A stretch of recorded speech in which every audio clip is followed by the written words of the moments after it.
গুলশান ২ নম্বর সার্কেলের রাস্তার মাঝে যে পাতগুলো দেওয়া, যদিও অনেক জায়গায় লেখা আছে এই পাতটা এভয়েড করার চেষ্টা করেন।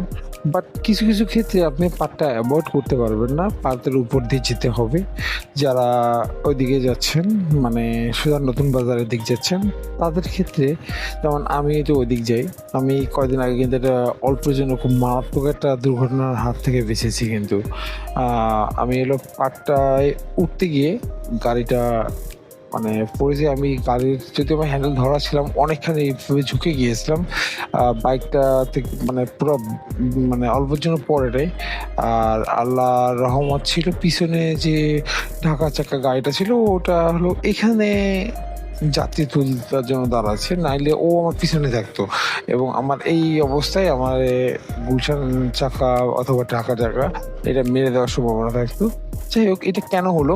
কারণ আমি সরাসরি মানে যদি এই পাড়টায় উঠতে হয়, একদম ডাইরেক্ট কাত হয়ে এরকম উঠে যাবেন।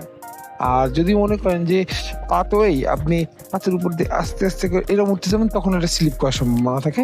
তা আমি সাধারণত এভাবে করে উঠে যাই। বাট সেদিনের ঘটনাটা ছিল আমার বাম পাশে একটা রিক্সা ছিল, অটোরিক্সা। আর এই পাশেও বাইক ছিল। যার কারণে আমার আসলে কোনোভাবে এইভাবে বাঁকাভাবে ওঠার সুযোগ ছিল না।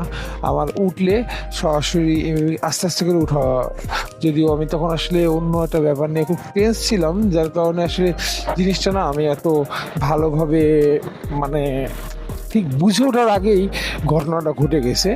যাই হোক, নেক্সট টাইম ওই দিনের ওই ঘটনার পর থেকে আমি এই এই জায়গাটাতে যাওয়ার সময় আরেকটু সতর্কতা অবলম্বন করি, যাতে এই ধরনের দুর্ঘটনা আমার সেকেন্ড টাইম না হয়।